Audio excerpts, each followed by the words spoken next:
abantu bifuza ko mfungwa njyewe navuze ni irandirimbo niba iri mu bigize icyaha dufite igihugu gifite ubutabera nge nago mba muri Canada mba hano mu Rwanda naruko mba muri Gozi umuntu byifunda mba hano mu Rwanda hano hafi ya nago mba kuri igihe cyose namagazwa n'inzego nagena ngasobanura ibyo ndirimbo ariko Gitafu utirengagije umuntu w'umu-influencer nkuriya ufata posti akayikora akandikaho titre akavuga ngo uri kuroga abana njyewe ntacyo namusubiza namwihora kuko nge ntacyo nago ufite nge navuze ko igihe cyanjye mfite uwo manganye nawe ni Gitafu reka nge ntana uzanabirebe kenshi na kenshi nkuru n'urujijo nge nago ndi umurozi uzarebe n'ibiganiro byanjye nkora nta kiganiro n'iki nakoze n'iki na kimwe ubwo rero umuntu utangiye kwitireka ngo Gitafu ndaroga sinzi uburyo yabitekerejemo. Ese kuki iyo umuntu amaze kubaha ibyo abaha mumufata nk'imbwa mukamufata nk'ingegera mugatangira kumucira urwa Pilato?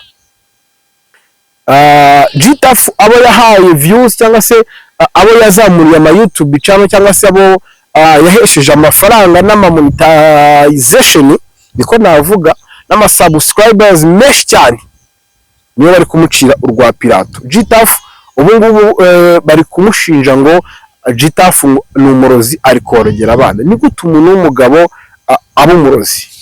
Ese kuba babwira ibintu by'ubugoryi cyangwa se ibintu wenda bituma museka nijye muri tumurozi koko? Kuba umwana muto yafashe indirimbo muraza kuyibona cyangwa se kanyishake nayimenye kuri TikTok ntaza ari yande uyu mwana muto yayibyina abyina indirimbo ya Gitafu bita aragitosa. Ese ko muri kuvuga yuko Gitafu ari we uri kubarogera abana, ese Gitafu niwe uha amatelefone abo bana banyu?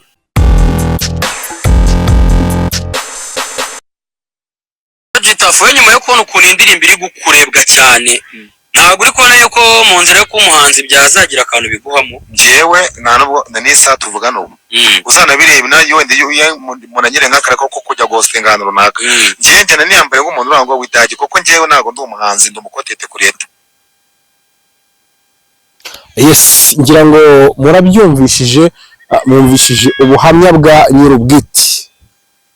Ni Gitafu mu gahinda kenshi cyane mu kababaro kenshi cyane ngira ngo mwabonye indirimbo imaze guca ibintu kuri YouTube. Nitureba neza uyu munsi nyikoze ku uyu munsi itariki zingahera uyu munsi itariki 6 z'ukwezi kwa gatatu uyu munsi ni kuwa gatanu cyangwa se kuwa nyuma. Nitureba indirimbo ya Gitafu yitwa aragitosa by Gitafu. Indirimbo ya Gitafu aragitosa imaze kugira views cyangwa se imaze kurebwa n'abantu bagera mu bihumbi 628. Iyi ni indirimbo ya Gitafu imaze kurebwa n'abantu ibihumbi 628 mu gihe kingana nk'ukwezi kumwe kurengaho iminsi mikeya isi nari kubasha kumenya neza. Ariko ikintu kibaje ni kimwe, ese kuki iyo umuntu amaze kubaha ibyo abaha mumufata nk'imbwa mukamufata nk'ingegera mugatangira kumucira urwa Pilato? Gitafu abo yahaye views cyangwa se abo yazamuriye ama YouTube channel cyangwa se abo yahesheje amafaranga n'amamonetization niko navuga n'ama subscribers menshi cyane niyo bari kumucira urwa Pilato. Gitafu ubu ngubu bari kumushinja ngo Gitafu ni umurozi ari korogera abana. Ni gute umuntu w'umugabo aba umurozi? Ese kuba babwira ibintu by'ubugoryi cyangwa se ibintu wenda bituma museka nijye muri tumurozi koko? Kuba umwana muto yafashe indirimbo muraza kuyibona cyangwa se kanyishake nayimenye kuri TikTok ntaza ari yande uyu mwana muto yayibyina abyina indirimbo ya Gitafu bita aragitosa. Ese ko muri kuvuga yuko Gitafu ari we uri kubarogera abana, ese Gitafu niwe uha amatelefone abo bana banyu? Ese tuvugisha ukuri wenda tuve kuri Gitafu CEO Zero Trap indirimbo yaririmbye ntabwo mwayumvishe kuki mutateyeho comment? Ese Bruce Melody kuki mutateyeho comment? Ese Nessa ko mutateyeho comment? Wavuga sorry gatoya wavuga ibyemewe urumva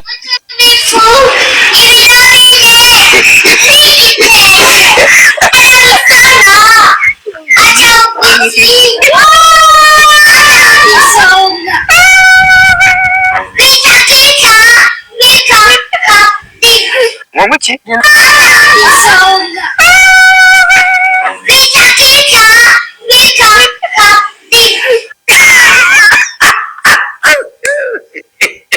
Yes, iyi ni indirimbo yavugishije abantu benshi aragitosa. Uyu mwana muramwumvishe yuko ari kuririmba iyi ndirimbo aragitosa avuga ngo akubita kuri kaka. Ntabwo umwana azi kuririmba neza ariko nyine ni ibintu yabonye kuri YouTube. Ese umubyeyi wowe umwana telefone akajya kuri YouTube, akajya kuri Instagram, akajya kuri TikTok ndetse n'ahandi hose n'ama YouTube n'amadupe aba muri telefone zanyu cyangwa se ku mateleviziyo yanyu. Ese muzi yuko aba playlist Nese mukorera Gitafu ngo Gitafu ni umurozi, Gitafu ari korogera abana, Gitafu ni waje curanga indirimbo, Gitafu ni ufasha amashusho y'umwana kumwagenera ko babagome. Gitafu abahaye buri kimwe cyose munanezerewe mutage kumena nk'umurozi. Gitafu ni umurozi.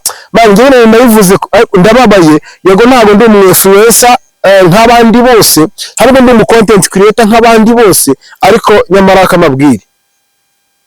Urucira mukasoro gatwara nyoko.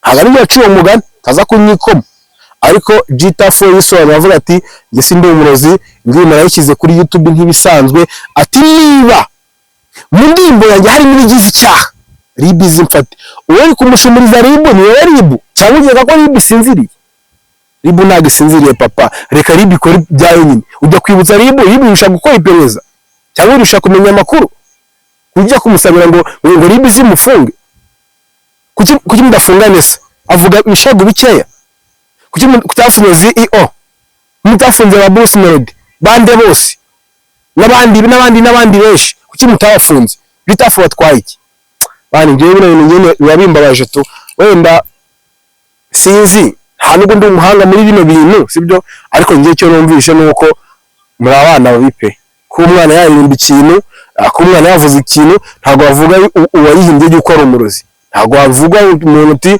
nyine ndirimbo n'umurozi mwana Gitafu ni umuntu nkatwe uri gushaka kuzamuka nawe gushaka ibiceri nkawe kubishaka kumugambanira kugira gushaka yuko Gitafu amufunga ese bafunga n'ugurungukira umwana wawe telefone se za website za pornography cyangwa y'uruko gasoni mwana zayireba nayo uzafunga nde uzafunga website y'abandi wapi nibuzi yuko umwana wawe atemerewe kureba atuje imyaka yo kujya kuri YouTube cyangwa se yo koresha imbuga nkoranyambaga kuki umwana w'imyaka 3 muri telefone bajye kuri YouTube bajye kuri Instagram bajye kubiki habaye abantu kugira ngo twebwe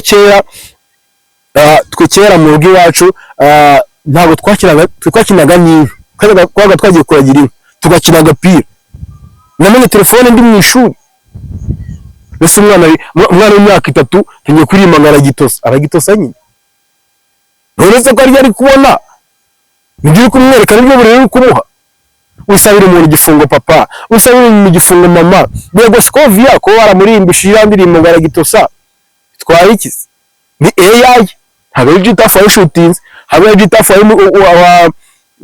wayimubyinishije AI ni AI uzarenganye AI sibyo kure umusabiye igifungo agutwaye iki uvuga bike wowe ndakujya guhamagara RIB zimufunge Gitafu inavuze ijambo zimaravuga ati ngiye niba indirimbo yanjye irimo ibigize icyaha haze bamfate nyine bamfunga nese bavuga guki kiti ndabona bunije reka gusa ntago nayikurana navuze kano kantu ugiye ati muri abana babi muri abagome